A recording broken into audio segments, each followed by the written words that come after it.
Recovery doesn't start tomorrow. Calling all angels. Recovery starts right now. And here to help is Rated R for Recovery. Calling all you angels.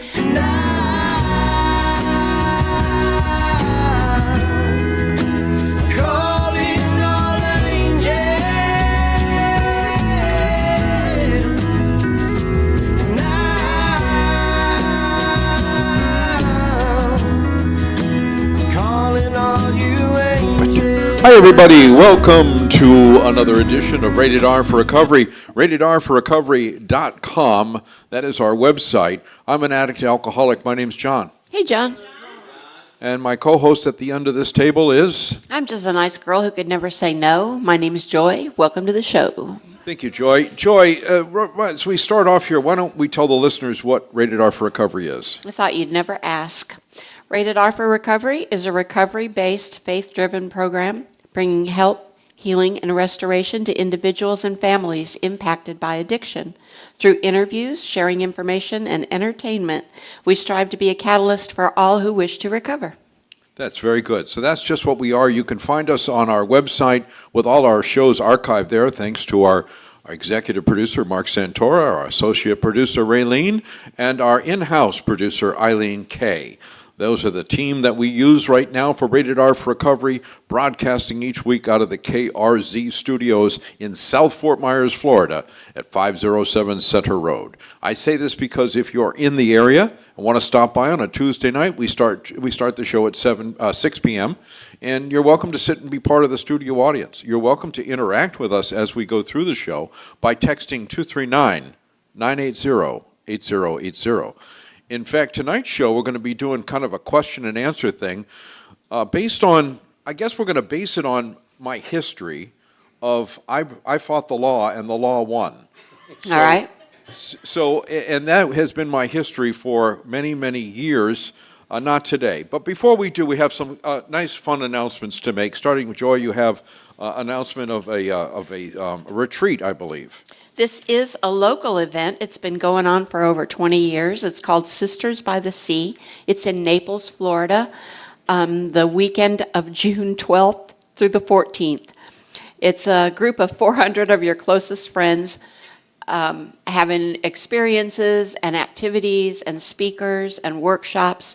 It's a wonderful weekend. It's at the Hilton in Naples. And if you're interested, you can come from anywhere. Just Google Sisters by the Sea 2026. Very nice. And the Fort Myers Police Department have handed me this. It's going to be called PAL. It's Respect for Law Enforcement and a Respect for Law Camp, which is actually a 4-day, 3-night event for ages 10 to 14. It starts June 11th and goes through the 14th. It's $125 registration, and it's at the Paul Lawrence Dunbar Middle School on Winkler Avenue in Fort Myers. And the kids are going to learn fire safety, CPR training, internet safety, which is so important these days with kids at home. In fact, I mean, everybody has the phone. Everybody's got the phone. And the phone can be good, but the phone can be bad. So we're going to learn safety on how to use your cell phone. Drug awareness and prevention. I could have used that years ago. Team building and all sorts of things that to mold a child's character. Again, ages 10 to 14, that's June 11th through the 14th at Paul Lawrence Dunbar Middle School. That is that. So let's get on to our first guest right now, ladies and gentlemen. He was my criminal defense attorney years ago when I was jammed up, as they say. And he's here tonight as one of our sponsors. Please welcome Brian Edwards, attorney at law. Brian, what do you remember what year that was when I met you? Yeah, I'm pretty good with numbers. It's weird. 07. It was. No, 07's when I actually helped you. Okay. You do need but to talk I met you in 04. Okay, when you got married. Yes. Okay, but we're going to skip that part for right now. When you first met me, what was the reason for our introduction? Well, you were the DJ at my wedding. That's the first time I met you. But afterwards, you contacted me. You found out what I did for a living, and you were in the clink, so to speak. In the clink. I haven't heard that. My mother would say that. Yes. Anyway, so, and I was arrested for what? Felony drug possession? I think it was driving on a suspended license habitually, because you did that a lot, John. Yeah, but I wasn't habitualized till much, much later. But so anyway, regardless of what it was, how did our interaction go? Were you able to help me? Yes, I remember, I think you got 2 offenses, if I remember correctly, because you had your bond revoked, which means you're stuck in jail, and I got you a deal for, I don't know, like 60 days in jail, which you almost had in, and then you yelled at me because you still had like another 10 days to do. Yeah, well, I didn't want to be in jail, Yeah. and I was very selfish and self-centered. And Joy, I think this is before you and I met, so this goes back a ways. 2004? I think it was. So, in fact, I'm pretty sure it was. Brian was actually, what year did we start the show? 2013. 2013? Mm-hmm. So he was the first guest on our show. Oh. At K-Rock, and thanks to the Beasley family. It was so early in the morning. Yeah. Who can remember? So when we started the show, it was done out of the Beasley Broadcasting Beasley Media Group studios in South Fort Myers, which no longer exists, by the way. Beasley Media Group does, but anyway, the cluster doesn't. Anyway, we're on 96 K-Rock, and we were on Saturday mornings or Sunday? Sunday mornings at 6 a.m. Good Lord. No wonder they gave it to us for free. Okay. So, and then Brian came on. He was so gracious to come on the show and has been a regular guest from that point on, and he's back with us today. All right. Okay.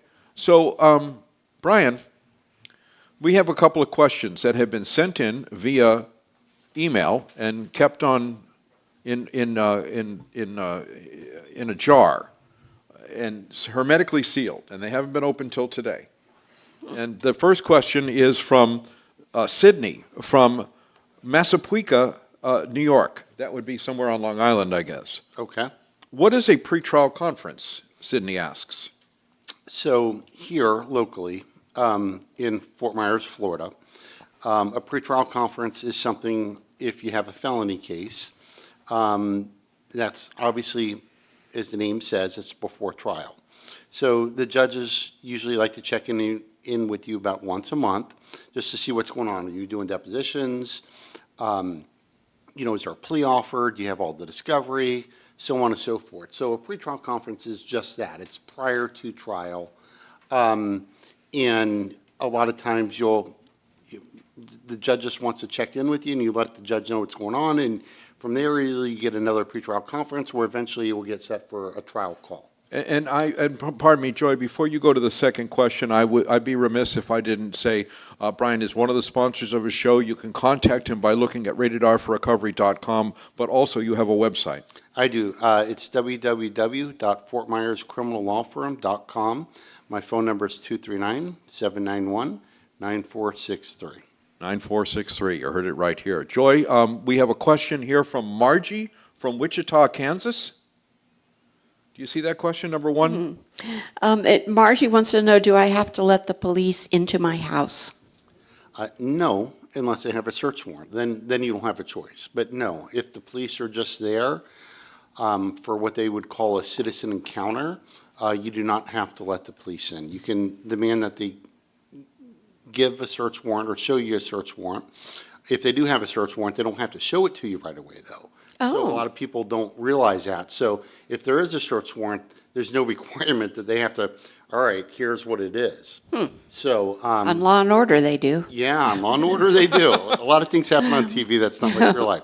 That's a great idea, what Joy just break up. How close are TV law stuff, how much a reality is in this stuff? Like, or what one comes the closest to real law? That's fairly easy for me. It's not exact, but if you want to know what my day-to-day life is, take out the car, but the Lincoln Lawyer, the movies, not the series, but the series is not real different than it is. We're really constantly contacting others, and they do a pretty good job, at least in the movie, where it portrays a sort of a driver. So unless you start driving for me, John, I don't have a driver. Okay. But. All right. But that's the closest. Okay. Joy, Yes. you have another question there? Well, I wanted to know, I wanted to jump back in this process. How do I know if I need a lawyer? Good question. You don't. Getting a lawyer is a luxury. It's something where you don't have to. We're lucky enough in this country that if you don't have the money for a lawyer, in 1976, a Supreme Court case came out which made the public defender's office, which is for indigent people. So the police can't run over you, essentially. And most countries don't have that. So getting a private lawyer, you're paying for time, you're paying for attention. A lot of times when you get a public defender, you don't get that. They're just simply overworked a lot of the time. But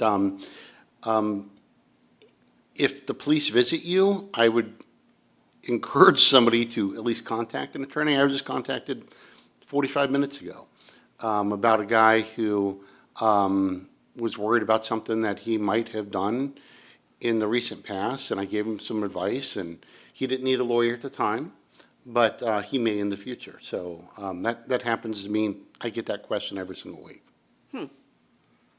What are the, how do you charge people? What is the rate of, So in Florida, everything's got to be on a flat fee for criminal defense. There's lots of reasons for that. But, so you have to make an hourly estimate. How long am I going to end up with this case? Is there going to be a trial involved? So I try to make a time estimate, and I've done it for a long time. So I have a pretty good idea of what I'm going to charge somebody based on usually what the charges are, but you still want to read the probable cause affidavit, which is the police report. So there's a big difference if you're charged with a theft from a 7-Eleven for stealing a pack of gum versus a theft from 7-Eleven where you take a firearm in and hold up the store. So just because, there obviously the facts and circumstances does make a difference. okay, all right. Allegedly. Allegedly, yeah. Always allegedly. Scott from Phoenix, Arizona says, can I be arrested by not cooperating with the police? I can't speak about Arizona, but there's no duty in Florida to cooperate with the police at any time. There are certain times you have duties, like if you are a lifeguard, you have a duty to a swimmer if they're drowning and you can legally be charged with manslaughter if you just ignore them and they die. But the vast majority of the time, no. Okay, so when you see people, that those YouTube things where I forget what they call them. They like to photograph themselves giving the police a hard time, and they're called First Amendment people or something like that, where the police officer will ask for their driver's license, and the person will say, "I don't have to show you my driver's license." What is that about? I always advise against that because usually you're going to talk your way into a jail cell if you do that. I would think so. Florida has a very broad law called resisting an officer without violence. Anybody who's ever been involved in the system probably has heard about that at some point in time. I've been charged with it many times. Yes, and so you don't need to do a whole lot. If an officer tells you to go over here and you're not going over there, technically they can arrest you for if they're doing an active investigation. So if they have a legal duty, they're allowed to be there, and you're impeding that ability, then they can charge you with resisting. And it's very broad. So I always tell people not to do that. Not everybody takes my advice. Okay, how about just not talking to them? You have every right to do that.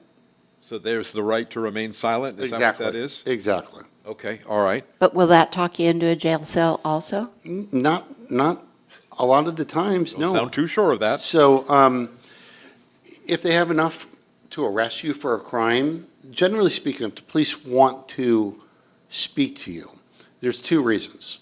One, they have enough probable cause to charge you, but it's not a slam dunk case, so to speak. So if they can get you to talk, to admit to certain things, it makes it easier for the prosecutor. That's the first reason. The second reason is they really don't have enough to charge you, but they're fishing. They think, well, we think this person did this, but we're not sure. And if we can get an admission of some sorts, then you get enough probable cause. So just last week, I was at the sheriff's office with somebody who was not charged with the crime, who went and we gave a statement, and he left freely. Certain things he talked about certain things, he didn't, he took the fifth. So, but it's not uncommon for police to want to talk to you, but I highly advise people to get a lawyer if the police want to contact you. Never a good idea to talk to police on your own, ever, ever. I don't care if you're a witness, you didn't do anything, it's not a good idea. To be alone. Or- Yes, to be alone, they can say what they want. And look, the vast majority of police officers are very good, very reputable. Not all of them are. And you got to remember, they have a job to do. So their job is to investigate crime. If they think you did something that's against the law, that's their job to pursue it. And even if your instincts are good when you're talking to somebody, you can still get the wrong impression Yes. once in a while, just because. Yeah. A lot of times what they'll do is they'll circle back. So they'll ask you a question, and you'll say, I did this on that night. And then 10 minutes later, they'll go back to that and try to get you to contradict yourself. Yeah. Just see if you're lying. Because if you're making up a story, it's hard when you're telling a lie, it's really hard to remember everything and go back. If it's Easy the to truth remember or the not. truth, though. Exactly. So they'll go by, and that's a common police tactic where they'll say, hey, 5 minutes ago you said this. Mm-hmm. And then, you'll either not talk to them anymore or explain yourself. What if I'm being investigated for a crime, and before I'm charged with that crime, the police start to interview me, and I am impaired, drunk, high, and is that grounds for that statement to be thrown out? Potentially, but it's hard. Here locally, it's very hard. You can do what's called a motion to suppress. A statement's got to be freely and voluntarily given. And if you're under the influence of something, there's a good argument to be made. It's not freely and voluntarily given. However, the vast majority of confessions, so to speak, I'm doing air quotes for people listening here,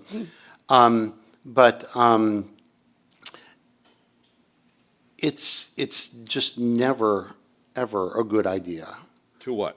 to talk without a lawyer, ever. I mean, if Right. you're being investigated for something, look, consultations are free. You call my office. Like I told you, I just gave one 45 minutes ago to somebody who did not end up needing me. They might in the future. But it's always a good idea to go back, because you just don't know what they're going to say. You don't know what their motives are. We are talking with Brian Edwards, attorney at law, one of the sponsors of Rated R for Recovery. If anybody has any questions or concerns, you can write them down if you're here in the studio audience, or text them to 239-980-8080, because somebody might be listening at home and think of a question we're not asking, or maybe right here in the studio audience. What's your experience with, your success rate? Do you charge that? Do you chart that at all? Well, you always want to do a good job for people. First,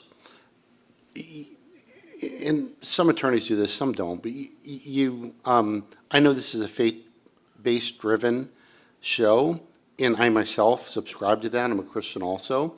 And so you always want to start with, I'm trying to help this person for the right reasons. Right. But the vast majority of the time, you, for example, you did it. You drove and your license was suspended. Yep, and I had drugs. Get me out of jail. Yep. Get me out of jail, give me a fair deal. The vast majority of cases, that's how they're settled and resolved. Okay, all right.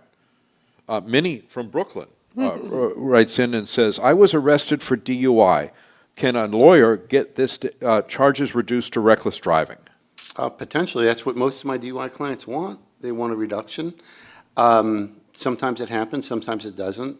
It depends on the number of offenses. If it's a first offense, it's easier to get a reduction than it is for a second or a third, for obvious reasons.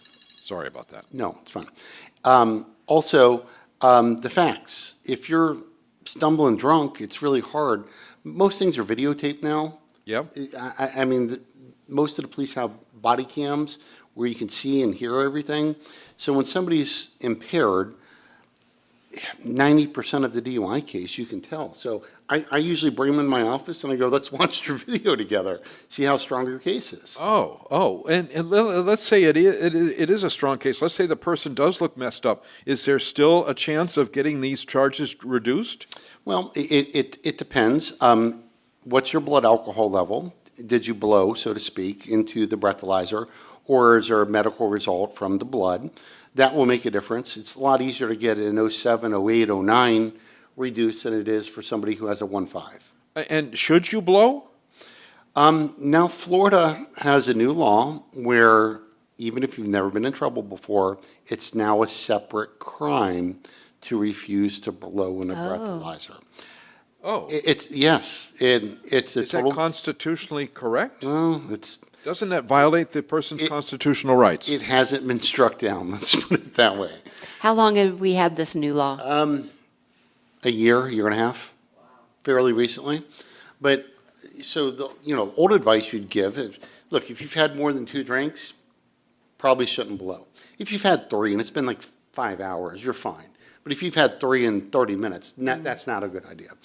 But now you're charged with a separate crime. So you might do extra probation. You'll have another mark on your record. So I've had people actually get off the DUI and still be charged with refusal and have to plead to that. Once again, And then you said that's a probation offense? Usually. okay, so one just came in here. Do you ever have time when this person is so guilty, I don't know how I'm going to represent them? In other words, their guilt is right there, and so that, Sure. You have a heart-to-heart with them. I mean, if the evidence is overwhelming on somebody, you sit down with them, you go, all right, John Smith, you made a statement here and you confessed everything. So let me try to get you a deal. You don't, if the guilt is obvious, most sane people aren't going to try to, quote unquote, fight it or have a trial. like if you're caught on camera with a piece of thing that you stole smiling at the camera, it's kind of hard to defend that person. Yes, but I get that. I'll have 1 or 2 people a year who clearly has a lot of evidence against them and they still want a trial. Usually that doesn't work out in their benefit, but, it does happen. So do I have to be careful what I say to my lawyer? No, never. In fact, your lawyer can get in a lot of trouble. That's why when you hear me say things like I had somebody call me, I never use names. Right. I never get into circumstances other than John, which he's asked me about. Yeah. We can talk about you. Yes, he's being pretty free about it. But no, everything that is said to me is in confidence. That goes to my secretary because my secretary needs to know what's going on in the case too. But other than that, it doesn't leave my office. And here's another one that came in. It says from Larry. Larry asks, how do I get a person out of my home that refuses to leave? But that's really not. It's not, but you normally, generally speaking, have to evict them, is what they're going to tell you. But if they Especially get if they mail at your house? That's it, right there. She just hit it on the. So you don't even need that. It's funny, but so it's a little outside of what I do for a living, but I know enough about it because I've done this for a long time. Florida is an invitee state. What that means is if you come stay at my house for 3 nights, you're just staying for a week or whatever. And it's going bad. Halfway through the week, I kick you out. And I say, this just isn't going well. You need to leave. Florida, because you're an invitee in my house, if you're there for 72 consecutive hours, legally, if you wanted to stay, I'd have to evict you. Huh, And interesting. an eviction takes You hear like that, Larry? 30 days or, Money, time, yeah. Yeah. Yeah, I mean, they're pretty fast in Florida, but when I say pretty fast for the legal system, we're talking like 3 weeks. Now, in our world, pardon me for interrupting, but in our world of recovery, there's places called sober living houses. They fall under a different jurisdiction and a different thing. Now, I'm having a young lady in the audience saying no, she's disagreeing with me. I thought the laws were different. Only if you're a FAR certified resident. If you're a FAR certified, which is Florida Addiction Residents, Florida Association of Recovery. Recovery Residents, correct. Pardon me. If you are a FAR certified house, then you fall under a different statute, They have different governing rules. different governing rules to get people out. We have one last question for Brian. There seems to be an overwhelming amount of people getting arrested for a charge called battery, touch, or strike. Tell us about that. A lot of that has to do with cameras, honestly. I don't want to go too far. What is battery, touch, or strike? It's an unwanted touching. So if I touch you, for the record, I'm touching you, on your shoulder. You didn't ask me to do so. Technically, that's a battery. So if you wanted to, you can press charges against me saying I didn't ask for that. It could be that simple. Battery, touch, or strike, and this isn't a cop-out answer, but it all changed in really 1995 when you had the O.J. Simpson case. Before that, domestic violence calls were usually, it's between him and her, it's no big deal. Ever since that case and the publicity, because people can sometimes get hurt. She got her head cut off. Almost all the time when somebody calls the police, somebody's getting arrested if there's a battery. I have people all the time call the police, and sometimes they're the ones who is arrested. Because if alcohol is involved or drugs. Okay. Let's say Joy and I are fighting. Yes. And Eileen calls the police on us. Yes. The police show up. Are one of us going to jail? Probably. Even though we can say to them, no, we were just arguing. And can we talk our way out of it? It depends on the officer, but generally speaking, there's liability there. So what happens? That's crazy. If they let you go and an hour later, especially. I kill her an hour later, then. Yes. Yes. I mean, who Sorry. looks bad? That's the liability, yeah. Let's say she kills you. I like that. Yeah, let's use that. That's much better. That's much better.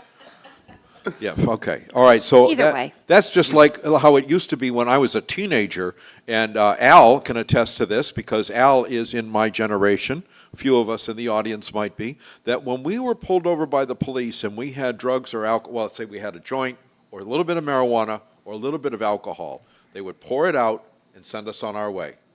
But because that happened one time, where they poured the beer out and sent that person on their way, and that person proceeded on and got into an accident that resulted in a fatality. That's why everybody goes to jail. Well, and it's not one time that it happened. Well, no, I'm just to saying. get You things know what I mean. changed. You know what I mean. That's what the cause of the change of the laws were. Well, we just had a case last month. It's not my client, but Okay. somebody in Collier County, it made the news here, killed somebody on the interstate on I-75 where she was pulled over by a police officer about 2 to 3 hours prior to that, who was probably impaired. She had a blood alcohol level that was much higher than what the legal limit is.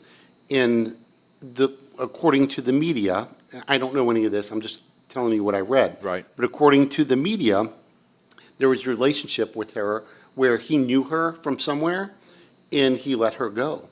And he's probably going to lose his job if he hasn't. I think he's on unpaid leave right now. No, what happens to the lady that caused the accident? Does she still charge to the full extent of the law, or is she given something different because she was pulled over and let go? No, her charges remain the same. Okay, all right. Joy, any more questions for Brian? Not off the top of my head. I was getting into this last story. About yeah. Well, did you have any more? Do we know any more about that you want to elaborate on, Brian, about that last story? I only know what I read in the media, but a lady, according to the media, I think I got this from NBC, was driving. She went northbound in the southbound lanes of 75. I think at exit 105 in Southwest Florida, which is like South Naples, South Collier County here.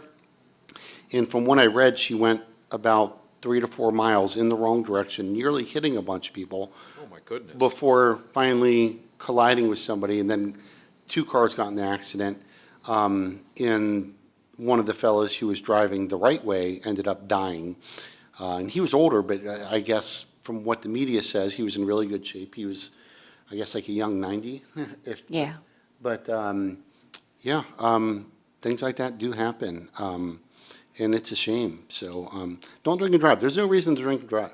There Uber. is not, especially with all the different ways of Lyft. transportation nowadays with Uber and Lyft and all that kind of stuff. It just doesn't make any sense. Well, except that drunks will fight you for their keys. I was one of those. Would you really? I'm driving. You leave me alone. And we probably know a lot of us that were like that. And like I said, when I was in high school, Al, when you were in high school, they just let us go. Yeah. Either that or they took us home. Yeah, I never got a DUI. I got stopped a couple of times, and one time I wasn't very far from home, and the officer said, can you just get home okay? And I was like, yeah, I don't live very far from here. And he said, I know. And I was like, how do you know? Well, because it's on my license. But All right, before we take a break and thank Brian, does anybody in the audience or at home have any further questions? We have a lot of people chiming in, saying great job. People from Canada, people from Delaware that are listening, and we thank you for But, listening. and at is home. there anything that we didn't touch on that you wanted to mention? Absolutely. Like I told you earlier, people who are in recovery is hard. It just is for everybody. Keep praying, don't give up. I keep a book in my office called More Than a Carpenter. It's about 110 pages long. I buy a box of them, I'll give them out free, but I see people in their very lowest point. And when I see people who are struggling, it's a day-to-day thing. You could be fine one day, so to speak. You can be fine. Something happens and you just... Or nothing happens. Or nothing happens, and you just Nothing. do. But keep your faith. Don't ever lose your faith. You know, you said that you see people struggling on a day-to-day basis. One of the hardest things on the other end of the phone is to be talking to a mother or a brother or a son or a daughter that is trying to get their loved one sober or trying to ask for help for the person. And that's where we throw our hands up and we say we can pray for you, we can give you written information, Al-Anon, different things that you can go to, Baker Acting, all these different things. But what the bottom line is that I couldn't save myself, so I can't save you. No, and it always has to come from the person. The person has to be ready.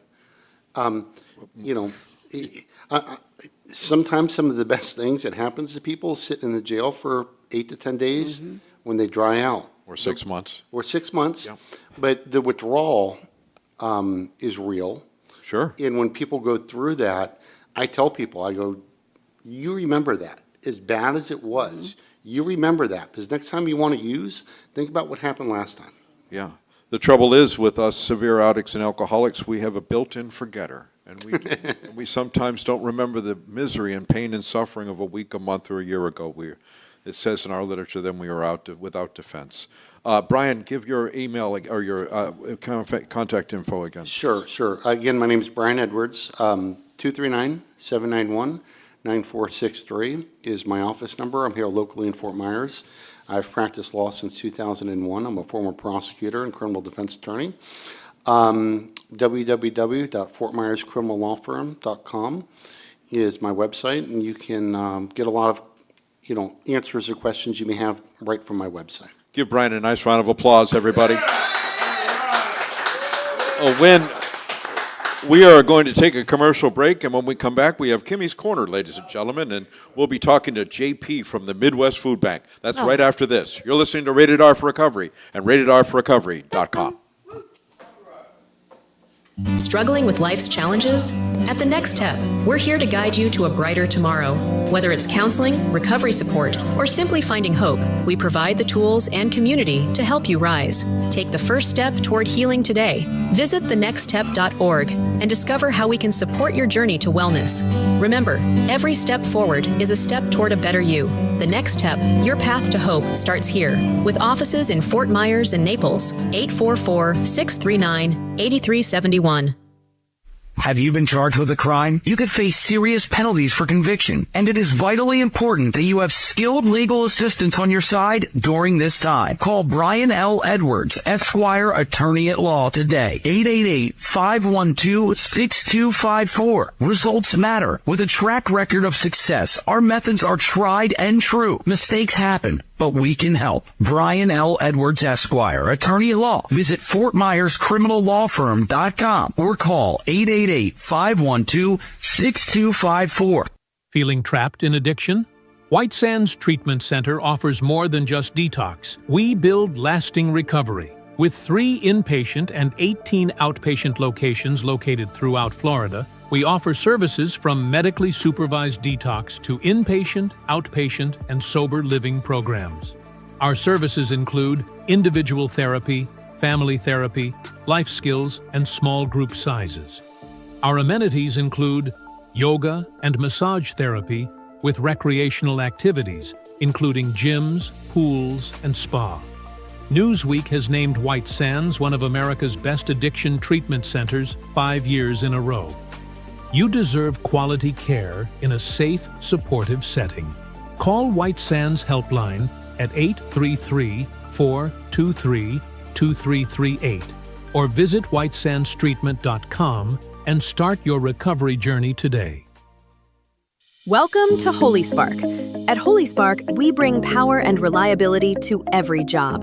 From panel upgrades and EV chargers to lighting installations and troubleshooting, we're dedicated to keeping your home and business running safely and efficiently. With expert craftsmanship, honest service, and free estimates, you can count on us to deliver electrical solutions that shine bright. Contact us today at holy-spark.net or call 239-789-6832. Not everyone has the luck of the Irish. If a friend or family member is in trouble, call Shamrock Bell Bonds. Put our number into your phone, 239-332-2245, 239-332-2245, or go online at gobailmeout.com. Shamrock Bell Bonds provides fast, reliable service. Shamrock Bell Bonds, 1528 Broadway, downtown Fort Myers. Look for the Shamrock, and maybe luck will be on your side. Hello, I'm Michael Manzi, owner of JCI Solutions, 239-672-2673. When starting this company 3 years ago, I had no clue that we would grow to what we have become. There is one thing I can say that we have done from the beginning is take pride in our work, making sure every customer we do work for is satisfied from beginning to end.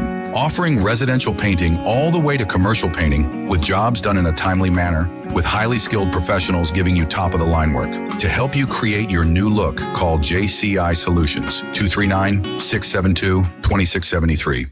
Struggling with addiction? You're not alone. At Phoenix House Project, we believe in second chances and brighter tomorrows. Our proven programs offer support, hope, and tools to rebuild your life. With expert care and a community that understands, transformation starts here. It's time to rise, reclaim your life, and become the best version of yourself. Visit phoenixhouseproject.squarespace.com today or call 239-244-7876. The journey to recovery begins with sober living. Phoenix House Project, where hope takes flight.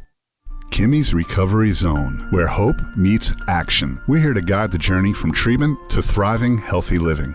With peer support, public education, and vital resources like housing, employment, and Narcan training, we're building stronger communities. Ready to make an impact? Together, we're creating a network of recovery, resilience, and renewed lives. Kimmies Recovery Zone, your hub for healing and hope. Visit us online today at kimmiesrecoveryzone.org. It's not how we survive, it's how we thrive.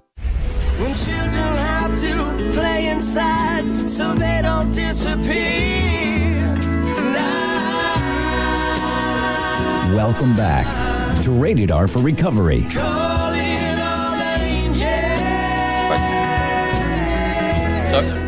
Welcome back, everybody, to Rated R for Recovery, ratedrforrecovery.com. We had a great first segment talking to Brian Edwards, a criminal defense attorney, answering different questions from different parts of the country, with listeners writing in and asking different crime-related questions or criminal defense-related questions that a lawyer would need to answer.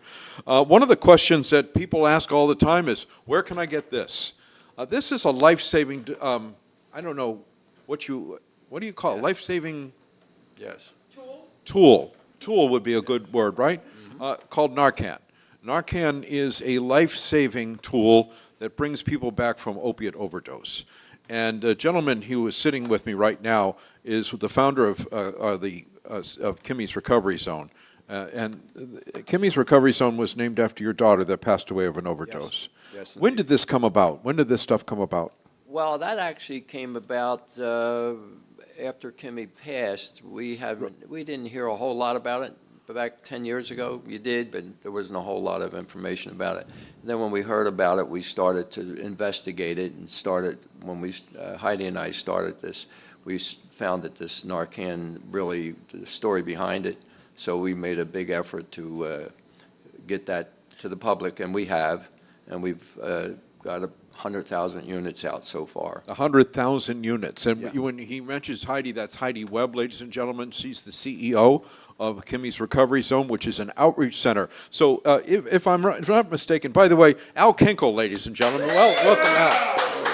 So we call this segment affectionately Kimmies Korner, named, again, just to remember your daughter. Yeah. And to remember the people that have not made it. Yeah. this, you said 100,000 units. Yes. Now, this started one unit at a time? How Yes. did this start?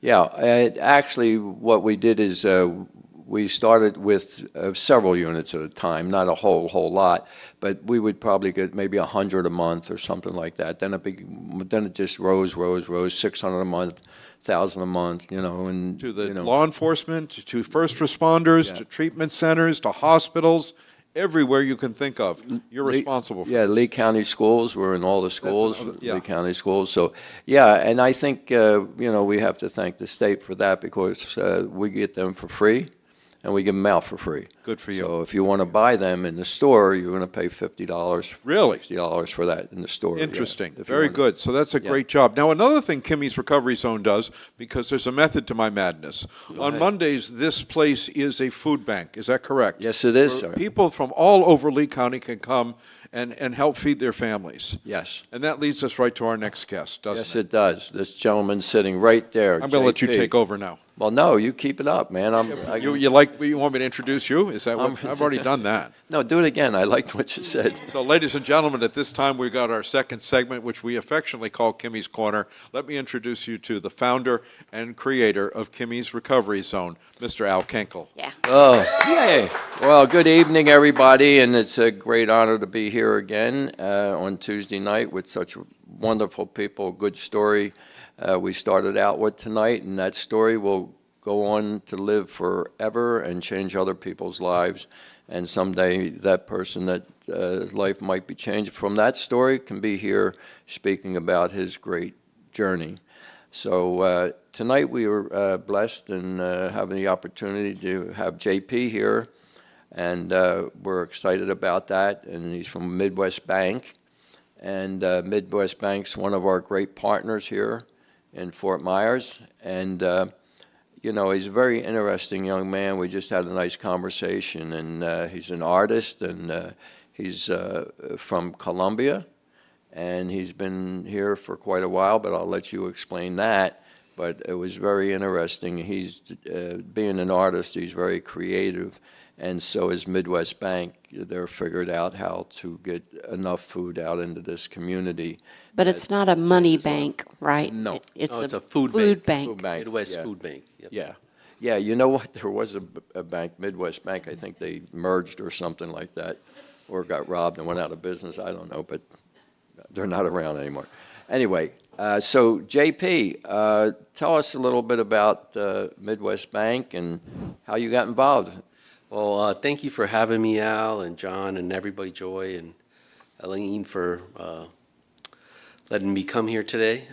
Midwest Food Bank is a faith-based organization. It's a nonprofit food bank. I got to the Midwest Food Bank through my career in art and just some contracts that the Lee County couldn't fulfill for me. So the county placed me on a grant at Midwest Food Bank. And I mean, that was almost 2 years ago. And ever since then, I've been working with the food bank, which is for sure something that's very significant for me. Coming with my background, it was going to be hard for me to go into like a corporate job, but doing something that is significant and giving back for sure fulfills me. Yeah. Being an artist in your background, like I say, you're very creative. And when you went with Midwest Bank, you were first originally doing grants. You were writing grants.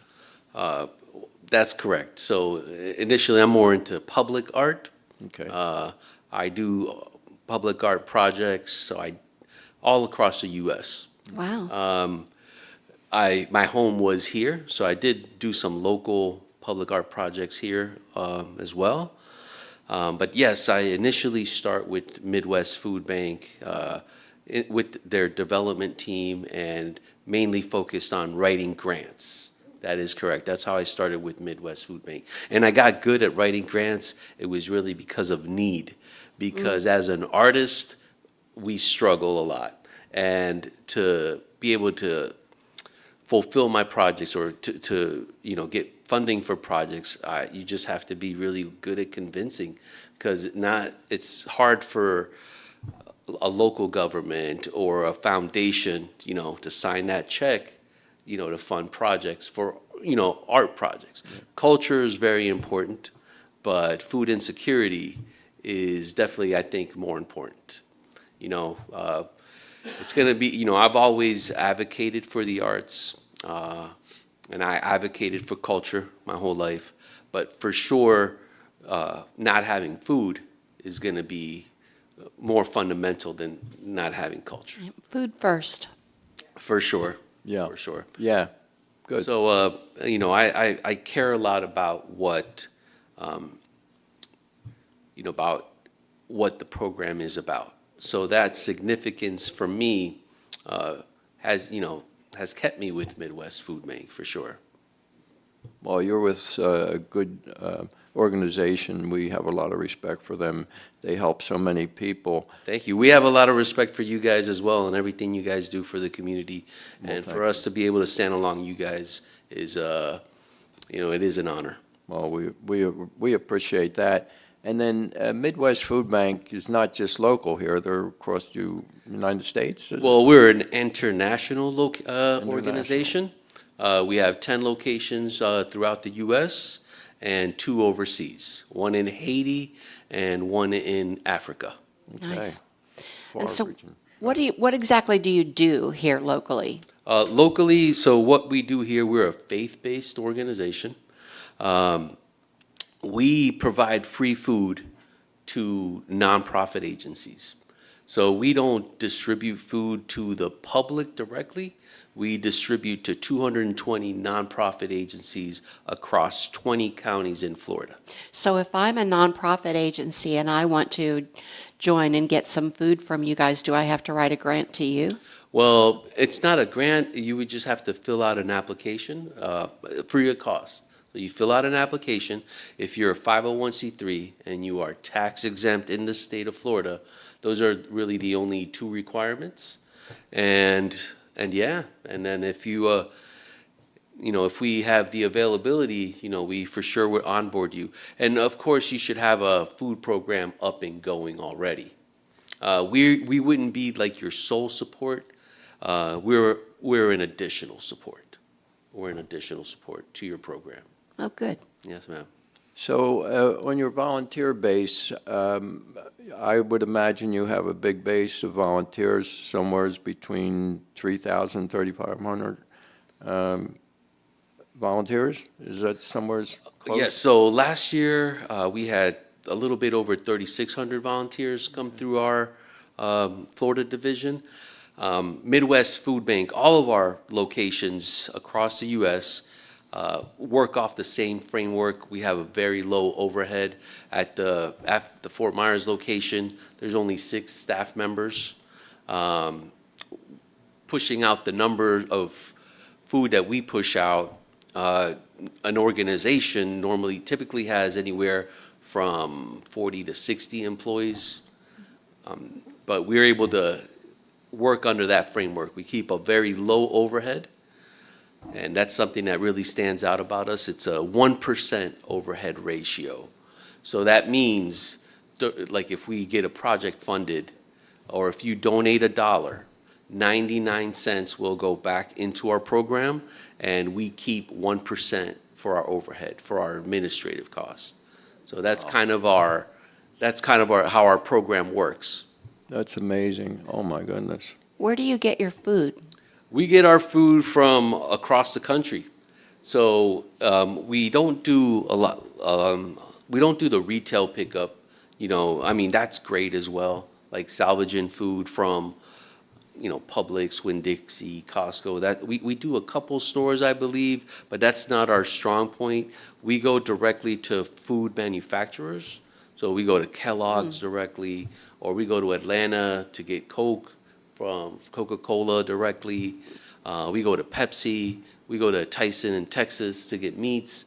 So we go across the country, and we procure by the semi-load. So there's a cost associated with that?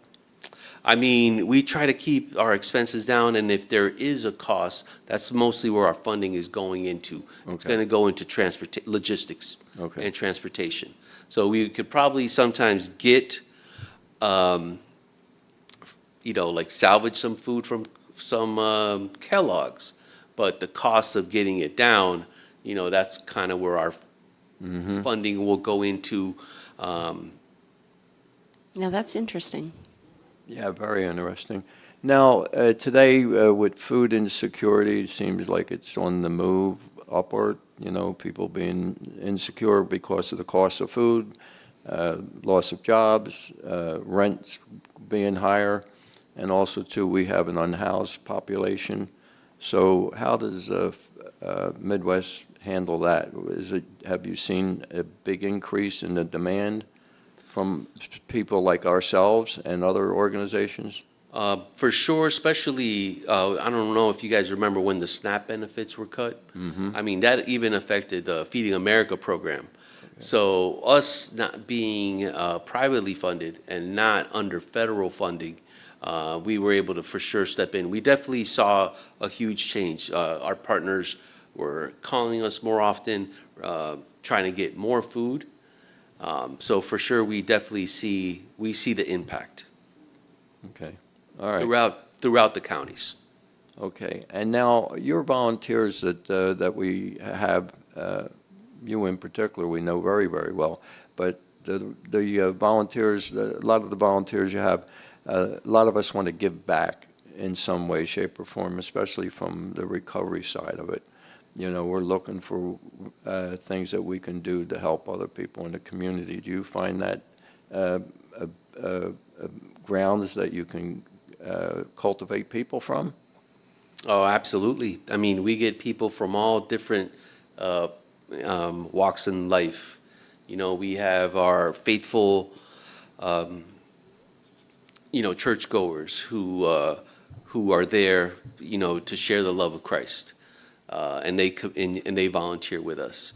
We also have, just your typical high school or college student who needs, their hours to graduate. We have court-ordered.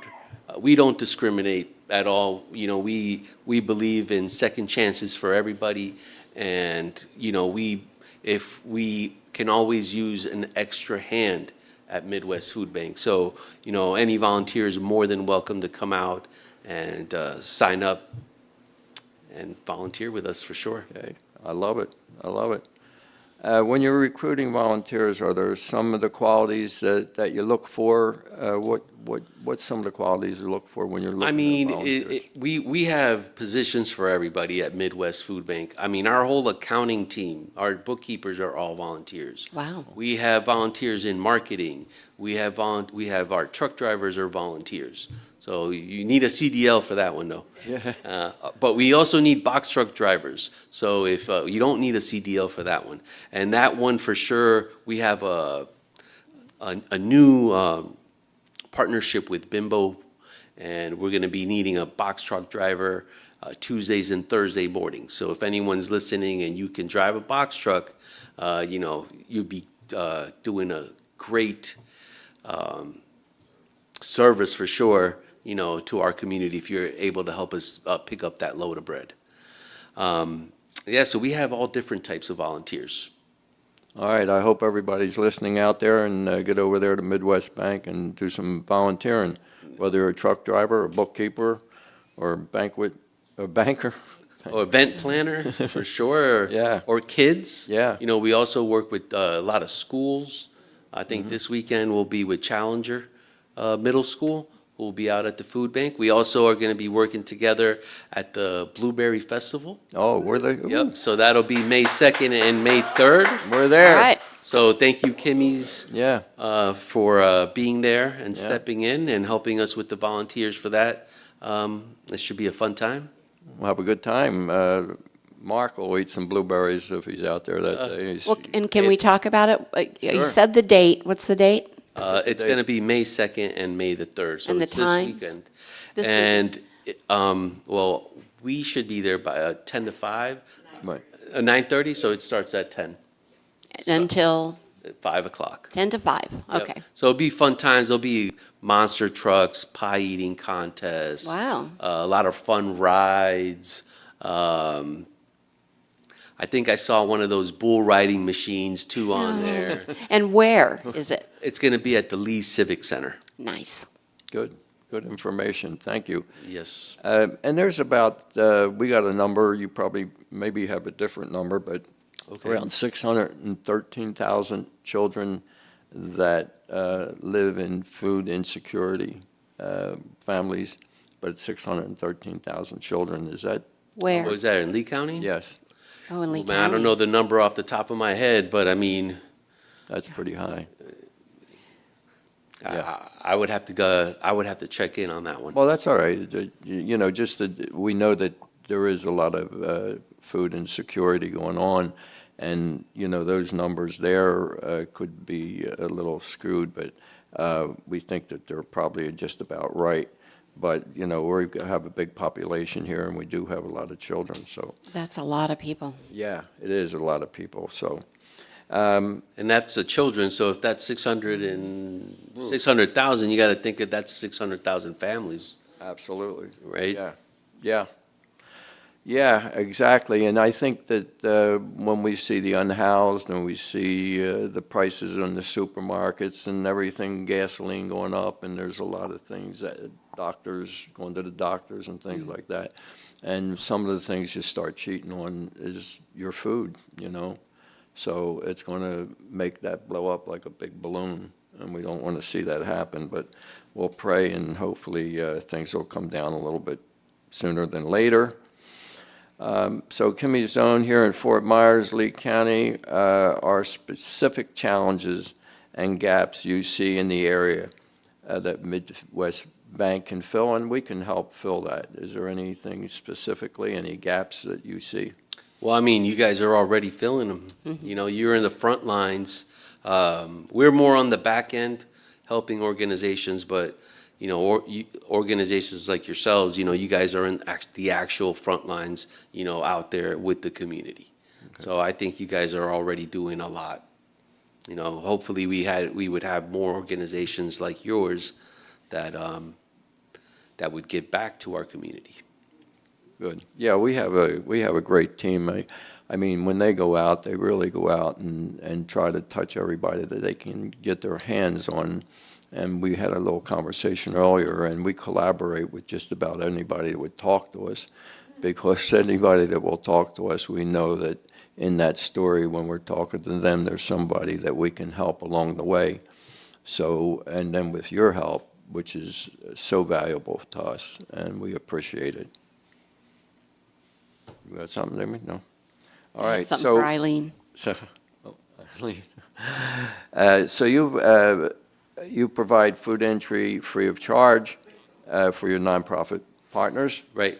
We do food distribution every Tuesday and third Thursdays of the month here in our Fort Myers warehouse. We also do 3 remote distributions. So our remote, when you come to our warehouse for our normal distribution, it's like going to Costco. You shop by the case, and you go down one aisle and come back the other. In our remote distributions, we take a semi, and we unload the semi, and it's a drive-through distribution, but for other nonprofits. We hold that on the first Thursday of the month in Lakeland, Florida, the second Thursday of the month in Immokalee. And Immokalee, as you guys have heard, you know, they don't have a current supermarket right now.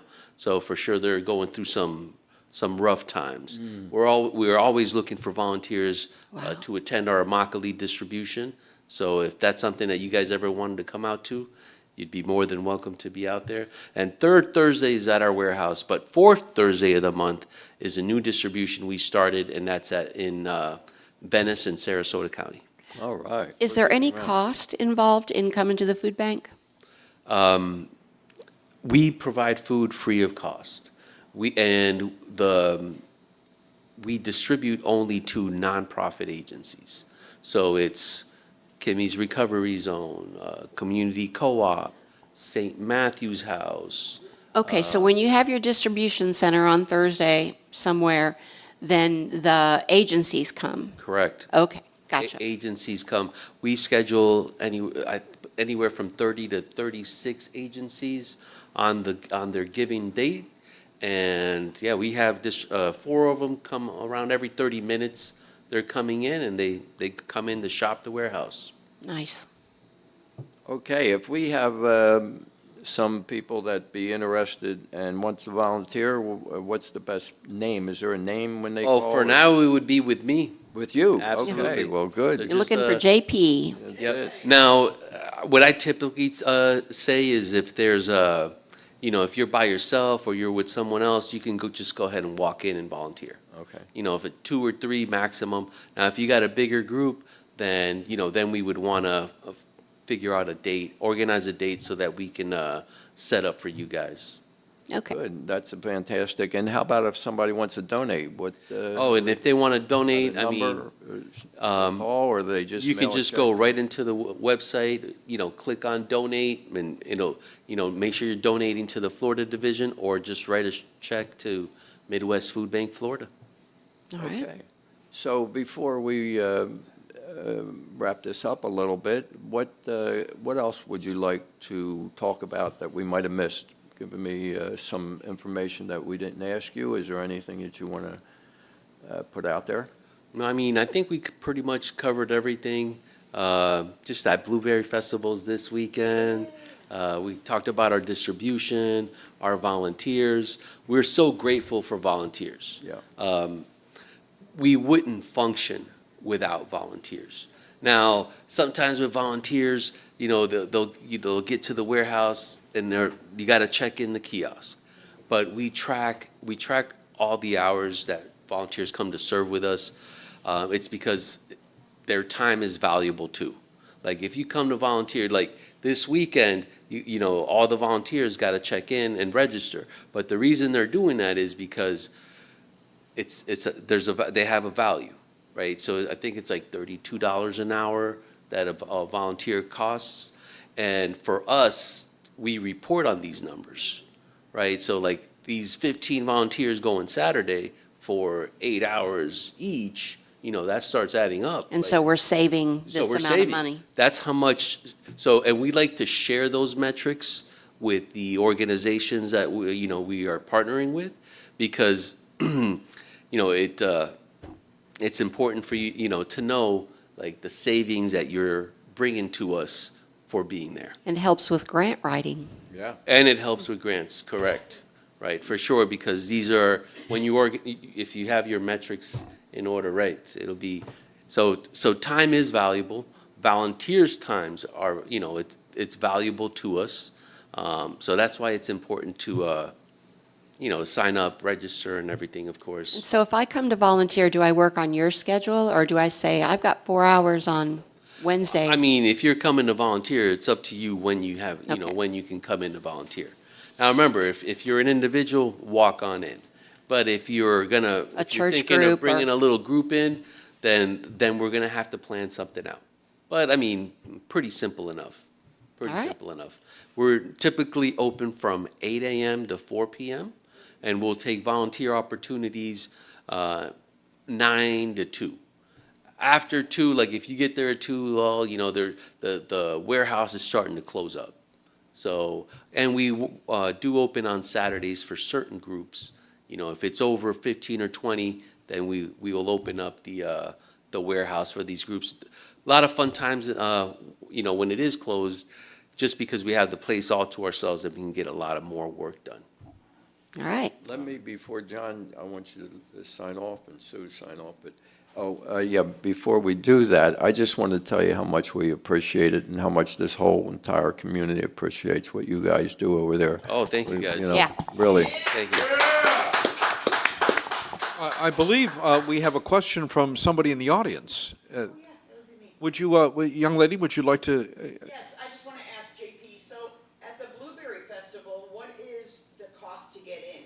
And what is Kimmies Recovery Zone doing out there? Involvement in the Blueberry Festival. Right. Yeah, what is that, JP? So the Blueberry Festival, I believe it's $7 the entrance, or if you bring in a canned item, it's free of cost. If you very bring in a nice. canned food item. Kimmies Recovery Zone, you know, the volunteers that you guys are going to bring on Saturday and Sunday will be stationed throughout the event at different stations. You know, you could be at some of the games or at the bounce house. What will happen is once you guys get there, there's going to be a huddle in the morning, and everyone will have a vest and a walkie-talkie. And blueberries. At the Blueberry. So Yeah. you'll have a walkie-talkie so that you guys can communicate. I think they're trying to pair up everybody at each station. So like if someone needs to go to the restroom or something, you know, that we have to have someone always leave someone at one particular station. There's like a painting rock station, but there's a lot of different events going on. I saw the pictures from last year. You know, they had some archery, they had the monster trucks, the pie eating contest. I'm there. The sack race. We're in. So is it $7 for children also? I believe that's the entry fee. I think that's a one. Or a canned item? Or a canned good item that you donate. Canned good item, ladies and gentlemen, or $7 entry fee, and proceeds going to what, JP? Well, proceeds, the festival organizers, Goes to them? Well, some of the proceeds do come back to us. Okay, that's what I mean. And of course to Kimmies Recovery Zone. Very good. Kimmies Recovery Zone will be getting all the food that will be donated. Awesome, Nice. awesome. All right, so Al, I'll pick you up at around 8 a.m. Saturday morning, and we're going to the Blueberry Festival. Yes, indeedy. We're going to eat some blueberry pie. So, ladies and gentlemen, give JP from the Midwest Food Bank a nice round of applause. Yay. Yeah. Thank you, guys. Thank you for having me. We are about out of time right now, ladies and gentlemen. In lieu of a musical guest this week, we'll have one next week. But right now, we're going to sign off. Thanks for watching. You've been listening to Rated R for Recovery at ratedrforrecovery.com. Thank you. All right, thank you. Thank you. All right, thank you, guys.